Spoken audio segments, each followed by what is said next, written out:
বন্ধুরা, আজ আমরা একটি নতুন সিরিজ শুরু করতে চলেছি। এটিও the daily life of the immortal king এর মতো এক চীনা অ্যানিমে বা ডংহুয়া। গল্পের শুরু হয় এভাবে, আমরা জানতে পারি যে আজ আবহাওয়া পরিষ্কার থাকায় চাঁদ খুব স্পষ্ট দেখা যাবে, তাই আজ সব অ্যাস্ট্রোনটরাও চাঁদ দেখবে। ঠিক তখনই আমরা একটা বাচ্চাকে দেখি যে আমাদের গল্পের হিরো। সেই বাচ্চাও চাঁদ দেখতে ছাদে এসেছে। সে দূরবীন দিয়ে চাঁদ দেখতে থাকে, কিন্তু হঠাৎ করে তার চোখে একটা বিশাল স্ট্যাচু পড়ে। সেই স্ট্যাচু খুব ধীরে ধীরে চোখ খুলছিল। এতে বাচ্চাটির চোখ থেকেও খুব তীব্র আলো বের হচ্ছিল এবং তার খুব জ্বালা পোড়া করছিল। এখন অনেক সময় পরের দৃশ্য দেখা যায়। এখন আমাদের হিরো, যার নাম শিওকি, অনেক বড় হয়ে গেছে, কিন্তু সেই দিনের ঘটনার পর থেকে শিওকি তার চোখে পট্টি বেঁধে রাখে, কারণ হয়তো তার চোখে কোনো সমস্যা হয়ে গিয়েছে। শিওকি কিছু জিনিস নিয়ে বাড়ি ফিরছে। রাস্তায় কিছু বাচ্চা বল নিয়ে খেলছিল। হঠাৎ তাদের বল শিওকির দিকে আসতে যাচ্ছিল, কিন্তু ঠিক তখনই শিওকি থেমে যায়, ফলে সে বেঁচে যায়। এটা দেখে ওই বাচ্চারা অবাক হয়ে যায়, আর যেখানেই শিওকি যায় সেখানকার লোকেরা তাকে লক্ষ্য করে, কারণ এক তো সে খুব হ্যান্ডসাম, আর দুই, চোখে পট্টি থাকা সত্ত্বেও সে সাধারণ মানুষের মতোই সব কাজ করতে পারে। শিওকি বাড়ি পৌঁছে যায়। সেখানে তার সাথে তার মাসি আর ভাই থাকে। আমরা জানতে পারি যে শিওকির বাড়ির অবস্থা খুব একটা ভালো নয়, তবুও শিওকি পুরো চেষ্টা করে যাতে বাড়িতে কোনো কিছুর অভাব না থাকে। এদিকে যে ডাক্তার শিওকির চোখের চিকিৎসা করছিলেন তিনি তার রুমে অপেক্ষা করছেন। শিওকি তার সাথে দেখা করতে যায়, কিন্তু জানতে পারে যে এটা অন্য ডাক্তার। আগের ডাক্তারের ট্রান্সফার হয়ে গেছে, তাই এই নতুন ডাক্তার এসেছেন। নতুন ডাক্তার শিওকিকে জিজ্ঞেস করেন, তুমি কি চোখ দিয়ে দেখতে পাও? শিওকি বলে, হ্যাঁ, দেখতে তো পাই, কিন্তু আলো থেকে ভয় লাগে, তাই চোখে পট্টি বেঁধে রাখি। এটা শুনে ডাক্তার বলেন, এটা তো ভালো কথা, এখন তুমি আবার স্কুলে যেতে পারবে। সাথে তিনি জিজ্ঞেস করেন, তোমার কি কোনো অদ্ভুত ইলুশন বা স্বপ্ন দেখা হয়? ডাক্তার শিওকিকে সন্দেহের চোখে দেখছিলেন। মনে হচ্ছিল তিনি সরকারের কোনো গুপ্তচর। শিওকিরও এই সন্দেহ হয়, তাই সে বলে, 100 বছর আগে অ্যান্টার্কটিকায় একটা অদ্ভুত কুয়াশা এসেছিল, যা ধীরে ধীরে পুরো পৃথিবীতে ছড়িয়ে পড়ে। যেখানে যেত সেখানকার মানুষদের সাথে বাকি সবার যোগাযোগ পুরোপুরি বিচ্ছিন্ন হয়ে যেত। এখন শুধু ডেক্সিয়া দেশ ছাড়া পুরো পৃথিবীতে সেই কুয়াশা ছড়িয়ে গেছে। শুধু ডেক্সিয়াতেই মানুষ বেঁচে আছে, কিন্তু কেউই আর সেই কুয়াশার রহস্য জানতে চায় না, যে বাকি লোকেরা কোথায় গেল আর কেন শুধু এই দেশ বেঁচে গেল। আর যেদিন শিওকি চাঁদ দেখছিল তখন কিছু সায়েন্টিস্ট তাকে ধরে নিয়ে গিয়ে তার ওপর এক্সপেরিমেন্ট করেছিল, কিন্তু যখন শিওকি বলল যে সে একটা অদ্ভুত স্ট্যাচু দেখেছে তখন তারা তাকে ছেড়ে দেয়। তাই শিওকি সবসময় সত্য লুকিয়ে রাখে। তাই বর্তমানে সে ডাক্তারকে বলে, আমি ছোটবেলায় একটা স্ট্যাচু দেখেছিলাম বটে, কিন্তু এখন মনে হয় সেটা আমার ভ্রম ছিল। ডাক্তার জিজ্ঞেস করেন, তুমি কি কখনো কোনো মনস্টার দেখেছ? শিওকি বলে, মনস্টারের কথা অনেক নিউজে শুনেছি, কিন্তু শেষে সব ফেক বলে প্রমাণিত হয়, তাই আমি বিশ্বাস করি না যে এই পৃথিবীতে মনস্টার আছে। তখন সিন বদলে যায়। আমরা একজন লোককে দেখি যার পিছনে অনেকগুলো ভয়ঙ্কর মনস্টার লেগেছে। সে প্রাণ বাঁচাতে দৌড়াচ্ছে। ঠিক তখনই কিছু সুপার পাওয়ারওয়ালা লোক আসে। সবার কাছে আলাদা আলাদা ম্যাজিক্যাল অস্ত্র। তাদের ইয়ারফোন দিয়ে টিমমেট গাইড করছে। তারা এই সব মনস্টার মেরে ফেলে, আর যারা সেখানে ছিল তাদের সবার স্মৃতি একটা ঘণ্টার সাহায্যে মুছে দেয় যে সেখানে কোনো মনস্টার ছিল। এদিকে শিওকির ডাক্তার চলে যান।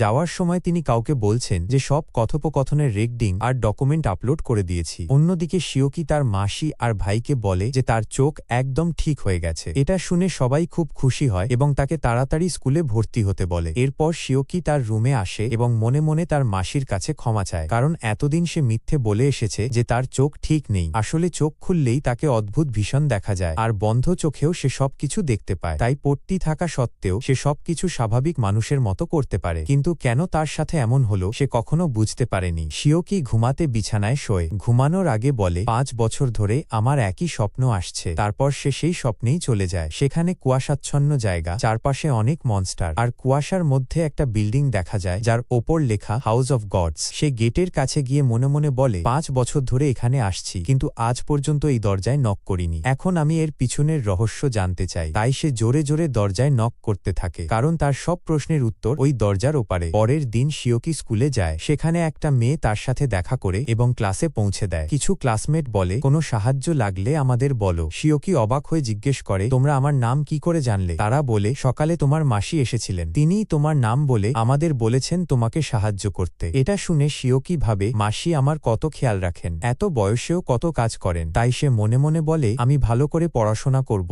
এবং ধীরে ধীরে বাড়ির অবস্থা ভালো করে মাসিকে সুখী জীবন দেব। রাতে ক্লাসমেটরা শিওকিকে বাড়ি ছেড়ে দিতে যায়। শিওকি বলে, দরকার নেই, আমি একাই যাব। তারা বলে, মাসির সাথে ওয়াদা করেছি, তাই ছেড়ে দিয়েই যাব। এটা শুনে শিওকির খুব ভালো লাগে, কারণ ছোটবেলা থেকে লোকে তাকে পাগল ভাবত, কারণ সে স্ট্যাচুর কথা বক বক করত। এদের মধ্যে একজনের বাড়ি কাছেই। সে ঈর্ষা করে বলে, আমি এখান থেকে একাই যাব, আমার বাড়ি কাছেই। তারপর সে চলে যায়। সে চলে যাওয়ার পর সবাইকে খুব দুর্গন্ধ পায়। তারা দেখে অন্ধকার গলি থেকে একটা ভয়ঙ্কর মনস্টার আসছে। অন্যদিকে সুপার হিরো টিমের একজন জানতে পেরে যায়। সে টিমকে তাড়াতাড়ি সেখানে যেতে এবং ব্যারিয়ার তৈরি করতে বলে যাতে মনস্টার মানুষের ক্ষতি না করতে পারে। দুজন ক্লাসমেট ভয়ে পালায়। মনস্টার মেয়েটির ওপর হামলা করতে যায় যে শিওকিকে ক্লাসে নিয়ে গিয়েছিল, কিন্তু শিওকি তার লাঠি দিয়ে মনস্টারকে আটকে দেয়। মেয়েটি পালিয়ে যায়। শিওকি দৌড়াতে থাকে কিন্তু মনস্টার তাড়া ছাড়ে না। সামনে আরেকটা মনস্টার আসে যে একটা মানুষের হাত খাচ্ছিল, যাও তার রক্তের ফোঁটা দিয়ে ব্যারিয়ার তৈরি করে। সুপার হিরো টিমও প্রায় পৌঁছে গেছে। শিওকির ওপর মনস্টার আক্রমণ করে দেয়। লড়তে লড়তে শিওকি বলে, ছোটবেলা থেকে লোকে আমাকে পাগল ভেবেছে, তাই ঘরে থাকতে হয়েছে, এখন স্কুলে যেতে পারছি। এই নোংরা মুখের মনস্টারের হাতে মরব না। হঠাৎ মনস্টার শিওকিকে পিছনে ছুঁড়ে ফেলে। তার নখ দিয়ে পট্টি কেটে যায়। শিওকির চোখে আবার সেই ভীষণ। সে গডের দরজার সামনে দাঁড়িয়ে জোরে জোরে নক করছে। বাস্তবে শিওকি লাঠি মনস্টারের মধ্যে ঢুকিয়ে দেয়। মনস্টার তার কাঁধ কামড়ে দেয়। আরও অনেক মনস্টার আসে। তারা শিওকির মাথা ছিঁড়তে যায়, কিন্তু শিওকির জোরে নক করার কারণে দরজা খুলতে শুরু করে। দরজা যত খোলে শিওকির চোখ থেকে তত তীব্র আলো বের হয়। সব মনস্টার দূরে সরে যায়। আলো দূর থেকেও দেখা যায়। কাছের জানালার কাঁচ গলে যেতে থাকে। সুপার হিরো টিমও আলো দেখে। তারা ভাবে এত শক্তিশালী এনার্জি কার। তাদের সঙ্গী বলে এটা ডিভাইন পাওয়ার, মনে হচ্ছে কিং অফ অ্যাঞ্জেলসের। পৃথিবীতে একজন নতুন গড এসেছে। দরজা খোলার পর শিওকি একটা বিল্ডিং দেখে, বিভিন্ন রুমে আলাদা আলাদা সিম্বল। তারপর আলো বন্ধ হয়ে যায়। একটা মনস্টার আক্রমণ করে, কিন্তু শিওকির নতুন পাওয়ারে সবকিছু খুব ধীর দেখায়। সে লাঠি মেরে মনস্টারকে অনেক দূরে ছুঁড়ে ফেলে। তারপর সব মনস্টার মারতে থাকে। তখন যাও আসে। সে তার তলোয়ার দিয়ে শেষ মনস্টারকে খুব কুল ভাবে মেরে ফেলে। শিওকি অবাক হয়। তারপর সে বাড়ি ফিরতে যায়। সিন বদলে একটা প্রাচীন গড চার্চ দেখা যায়। মুখোশ পরা একজন আসে। সে বলে একজন নতুন এজেন্ট অফ গড এসেছে, তার সাথে কিং অফ অ্যাঞ্জেল মিশেলও আছে। সবাই বলে তাকে এখানে নিয়ে এসো, চেষ্টা করো জীবিত নিয়ে আসতে। এরপর একজন লোক ট্রাক নিয়ে যাচ্ছে। ট্রাকে অনেক মনস্টার। শিওকি বাড়ি ফিরে ভাই জিজ্ঞেস করে এত দেরি কেন। শিওকি বলে কিছু ঝামেলায় পড়েছিলাম। তারপর রুমে গিয়ে ঘুমিয়ে পড়ে। আবার সে ম্যানশন অফ গডসে পৌঁছে যায়। ভিতরে গডদের পাগলা ঘর। শিওকি বলে এটা তো ঠিক সেই পাগলা ঘরের মতো যেখানে আমি ছোটবেলায় থাকতাম। সে হাসপাতালের ভিতর যায়। 6টা রুমের মধ্যে 5টা খুলতে পারে না। 6ষ্ঠ রুমে হাত দিতেই প্যাটার্ন তৈরি হয়। দরজা খুললে ভিতরে একজন মহিলা সমুদ্রের মাঝে বসে, কিন্তু এটা শিওকির ইলুশন। সে কাছে গিয়ে কথা বলে, কিন্তু মহিলা সাড়া দেয় না। হঠাৎ প্যাটার্ন তৈরি হয়। স্ক্রিনে নাম নাইক্স। সে 5 অ্যান্স গডদের একজন, কিন্তু তার মানসিক অবস্থা ঠিক নেই। শিওকি কানে বলে, তুমি কি আমাকে শুনতে পাও? নাইক্স ঘুরে বলে, বাবা এত বছর পর তুমি এসেছো। শিওকি চমকে যায়। নাইক্স তাকে জড়িয়ে ধরতে আসে, কিন্তু ফুলের টব জড়িয়ে ধরে বাবা বলতে থাকে। শিওকি বোঝে সে সত্যিই পাগল। সিন বদলে সুপার হিরোরা যাওকে বলে, তুমি ওই ছেলেকে কি করে ছেড়ে দিলে, যার কাছে কিং অফ অ্যাঞ্জেলের পাওয়ার। যাও বলে ভুল হয়েছে, তাড়াতাড়ি খুঁজে বের করব। সকালে যাও স্কুলের বাইরে অপেক্ষা করে। একটা বাচ্চা কাঁদছিল, তাই তার মনোযোগ চলে যায়। শিওকি তার সামনে দিয়ে চলে যায়। যাও দেখতে পায় না। শিওকি এক ডাক্তারের কাছে যায়। নাইক্সের অবস্থা বলে জিজ্ঞেস করে কিভাবে ঠিক করা যায়। ডাক্তার বলেন যথাযথ ওষুধ আর সাইকোলজিক্যাল ট্রিটমেন্ট দিয়ে ঠিক হতে পারে। শিওকি আবার মেন্টাল হাসপাতালে যায়। আগে কিছু প্রাচীন বই পড়ে জেনেছে যে সেখানে মেডিসিন রুম আছে। সে ওষুধ নিয়ে নাইক্সের রুমে ডাক্তার সেজে যায়। এদিকে যাও প্রতিদিন স্কুলের সামনে নজর রাখে। শিওকি নাইক্সকে ওষুধ দেয়। ওষুধের কারণে নাইক্সের বকবকানি কমে। শিওকি বোঝে সাইকোলজিক্যাল ট্রিটমেন্টও দরকার, তাই নিজেকে তার ছেলে বলে কথা বলতে থাকে। নাইক্স জড়িয়ে ধরে বলে, বাবা তুমি ফিরে এসেছো। নাইক্সের অবস্থা অনেক ভালো হয়। শিওকি তার একটা র্যান্ডম পাওয়ার পায়, স্টার লাইট ডান্সার। রাতে তার স্পিড পাওয়ার রিকভারি বাড়ে। রাতে ছোট ক্রিয়েচারদের সাথে কথা বলতে পারে এবং কিছু ক্রিয়েচারকে তার রাগ দিয়ে ভয় দেখাতে পারে। শিওকি তার নতুন শক্তির পরীক্ষা শেষ করে এক নির্জন জায়গায় বসে ভাবছিল, আমার স্বপ্নের সেই রহস্যময় মানসিক হাসপাতালে 6টি রুম আছে। সম্ভবত প্রতিটি রুমে একজন করে দেবতা বন্দী। দরজাগুলো তখনই খুলবে যখন আমি কোনো একজনকে পুরোপুরি সুস্থ করে তুলতে পারবো। এই ভাবনার মাঝেই একটি অলৌকিক আলোকিত দরজা তার সামনে ভেসে উঠল। দরজাটি তাকে কোথাও নিয়ে যেতে চাইছিল। শিওকি সেটিকে অনুসরণ করতে করতে সেই পরিচিত ট্রাকটির কাছে পৌঁছে গেল, যা সে আগেও দেখেছিল। শিওকি বুঝতে পারল ট্রাকের ভেতরে অনেকগুলো হিংস্র মনস্টার আটকে আছে। মনস্টাররাও বাইরে মানুষের উপস্থিতি টের পেয়ে গর্জে উঠল। ঠিক সেই মুহূর্তে ট্রাক ড্রাইভার সেখানে হাজির হয়ে শিওকিকে প্রশ্ন করল, তুমি কি নাইট ওয়াচম্যান? শিওকি কিছু বোঝার আগেই ড্রাইভার একটি ডেমনিক অস্ত্র বের করে ট্রাকের সব মনস্টারকে মুক্ত করে দিল। জীবন বাঁচাতে শিওকি পাশ থেকে একটি লোহার রড তুলে নিল। এক ঝাঁক মনস্টার একসাথে তাকে আক্রমণ করলেও শিওকি তার নতুন টেকনিক ব্যবহার করে অনায়াসেই তাদের পরাস্ত করতে লাগল। লড়াইয়ের এক পর্যায়ে ড্রাইভার নিজেই আক্রমণ করলে শিওকির লোহার রডটি টুকরো টুকরো হয়ে যায়। কিন্তু শিওকি অবিশ্বাস্য গতিতে সেই ভাঙা টুকরোগুলো বাতাসে ধরে নিয়ে পাল্টা ছুঁড়ে মারল। মুহূর্তেই আশেপাশের সব মনস্টার খতম হয়ে গেল। শিওকির এই অতিমানবীয় শক্তি দেখে ড্রাইভার পালানোর চেষ্টা করল, কিন্তু শিওকি তাকে ধরে মাটিতে আছড়ে ফেলে অজ্ঞান করে দিল। শিওকি মনে মনে ভাবল, জানি না এই লোকটা কোনো নাইট ওয়াচম্যানের কথা বলছিল। সেখান থেকে দ্রুত চলে যাওয়ার সময় শিওকি দেখল একজন সাধারণ মানুষ তাকে দেখে ফেলেছে। পরিচয় লুকাতে সে দৌড় দিল, কিন্তু হঠাৎ পা পিছলে গিয়ে সোজা যাও এর সামনে গিয়ে পড়ল। যাও যেন আগে থেকেই সেখানে তার জন্য অপেক্ষা করছিল। সে খুশি হয়ে বলল, আমি তোমাকে অনেক দিন ধরে খুঁজছিলাম। যাও শিওকিকে একটি হোটেলে নিয়ে গেল। সেখানে যাও সরাসরি প্রশ্ন করল, ছোটবেলায় যে কিং অফ অ্যাঞ্জেলসকে তুমি দেখেছিলে সে তোমাকে কি বলেছিল? শিওকি বুঝল যাও তার সম্পর্কে অনেক কিছু জানে। সে পাল্টা প্রশ্ন করল, এই দুনিয়ায় কি সত্যিই গডরা আছেন? যাও দীর্ঘশ্বাস ফেলে বলতে লাগল, 1920 সালে এক রহস্যময় কুয়াশা পুরো পৃথিবীকে ঢেকে ফেলেছিল। শুধু আমাদের দেশ ডেক্সিয়া সেই কুয়াশা থেকে মুক্ত ছিল।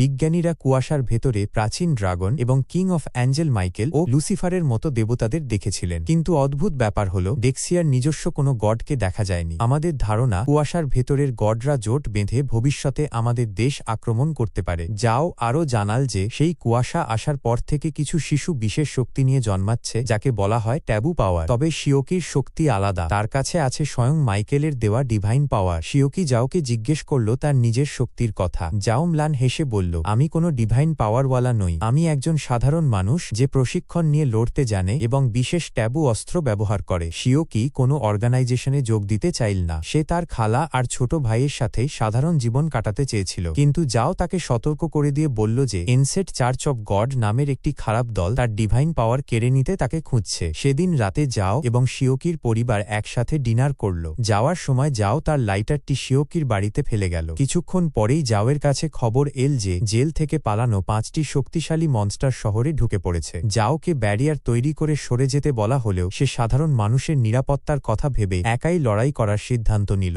লড়াইয়ের সময় একটি শক্তিশালী মনস্টার যাওকে মারাত্মকভাবে আহত করল। যাও যখন মৃত্যুর মুখে, তখন শিওকি তার গড পাওয়ারের মাধ্যমে বুঝতে পারল যাও বিপদে পড়েছে। শিওকি যাওয়ের দেওয়া ট্র্যাকারটি ব্যবহার করে ব্যারিয়ার ভেঙে সেখানে পৌঁছে গেল। যাও তার শেষ সম্বল হিসেবে একটি বিশেষ সুচ নিজের শরীরে ফুটিয়ে সাময়িক ট্যাবু পাওয়ার অর্জন করল। সে শিওকিকে বলল, আমার এই শেষ আক্রমণটা ভালো করে দেখো। যাও তার তলোয়ারটি চাঁদের দিকে তুলল। চাঁদের সমস্ত জোছনা যেন তলোয়ারে এসে জমা হল। এক নিমিষেই সে মনস্টারটির মাথা শরীর থেকে আলাদা করে দিল। কিন্তু সেই শক্তির পার্শ্ব প্রতিক্রিয়ায় যাওয়ের শরীর ভেতর থেকে ভেঙে চুরমার হয়ে গেল। মৃত্যুর আগে যাও শিওকির কাছে জানতে চাইল, তলোয়ার চালানোর সময় কি আমাকে দেখতে কুল লাগছিল? শিওকি চোখের জল মুছে হ্যাঁ বলল। যাওয়ের মুখে একটি সিগারেট ছিল, যা জ্বালানোর আগেই সে শেষ নিঃশ্বাস ত্যাগ করল। বন্ধু হারানোর শোকে এবং রাগে শিওকির ডিভাইন পাওয়ার তীব্রভাবে জেগে উঠল। সে শূন্যে ভাসতে লাগল এবং যাওয়ের তলোয়ার দিয়েই মুহূর্তের মধ্যে পুনর্জন্ম নেওয়া মনস্টারটিকে চিরতরে শেষ করে দিল। শিওকির খালা বাড়িতে তার জন্য অপেক্ষা করছেন, কিন্তু শিওকি তখন নাইট ওয়াচার্স টিমের সিক্রেট অফিসে। সেখানে রিসার্চার তাকে যাও এর মৃত্যু নিয়ে জিজ্ঞাসাবাদ করছিলেন। শিওকি সবাইকে মিথ্যে বলেছিল যে যাওই মনস্টারটিকে মেরেছে, কিন্তু রিসার্চারের তা বিশ্বাস হচ্ছিল না। তবু শিওকি নিজের কথায় অটল থাকে, এটাই সত্যি, যাওই সেই মনস্টারকে মেরেছে। এরপর নাইট ওয়াচার্স টিম শিওকিকে যোগ দেওয়ার প্রস্তাব দিলে সে রাজি হয়ে যায়। যাও এর স্বপ্ন ছিল পৃথিবী বাঁচানো, তাই শিওকি প্রতিজ্ঞা করে অন্তত 10 বছর সে যাও এর হয়ে মানুষদের রক্ষা করবে। এছাড়া এখানকার উচ্চ বেতন তার পরিবারের আর্থিক সমস্যাও মেটাতে সাহায্য করবে। পরের সকালে শিওকি মিলিটারির মাধ্যমে বাড়িতে একটি চিঠি ও কিছু টাকা পাঠায়। চিঠিতে সে মিথ্যে বলে যে সে আর্মিতে যোগ দিচ্ছে। চিঠি পেয়ে খালা ও ছোট ভাই দুঃখ পেলেও ফোনে শিওকির সাথে কথা বলার সময় খালা তাকে আশীর্বাদ করেন। খালা সেই টাকা শিওকির বিয়ের জন্য জমিয়ে রাখতে চাইলেও শিওকি তা নিজের পরিবার ও ভাইয়ের জন্য খরচ করতে বলে। শিওকির পরিবারের নিরাপত্তার জন্য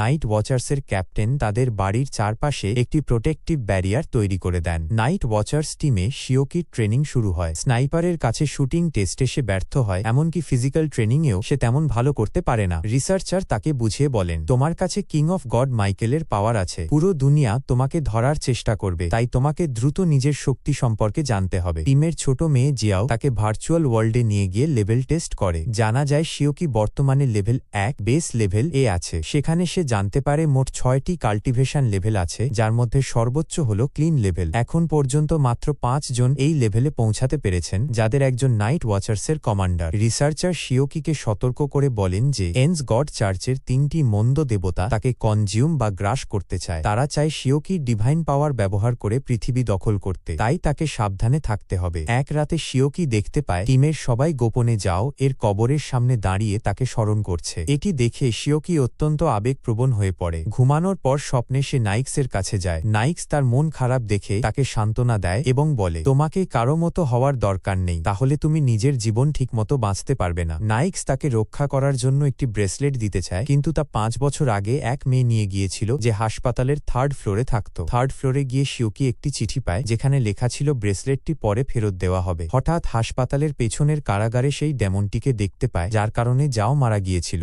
রাগে ফেটে পড়ে শিওকি তার ওপর আক্রমণ করে। সিস্টেম থেকে তাকে প্রস্তাব দেওয়া হয় ডেমনটিকে নার্স হিসেবে নিয়োগ দিতে, কিন্তু শিওকি বলে, আমি তোমার ওপর একদম দয়া করব না, তুমি আমার প্রিয় মানুষকে মেরেছ। সে ডেমনটিকে খতম করে দেয়। পরের দিনগুলোতে শিওকির প্রোগ্রেস দেখে সবাই অবাক হয়। ক্যাপ্টেন তাকে সোর্ড ট্রেনিং করান। যাও এর ট্র্যাকার আর সোর্ড সাথে নিয়েই শিওকি এখন ঘুমানোর চেষ্টা করে, কিন্তু এরই মাঝে তার এক ক্লাসমেট বিপদে পড়ে তাকে ফোন করে। সে তার এক বান্ধবীকে ডেমনে পরিণত হতে দেখেছে। শিওকির সামনে এখন নতুন চ্যালেঞ্জ। বন্ধুরা, আজ এ পর্যন্তই, দেখা হচ্ছে পরের বার।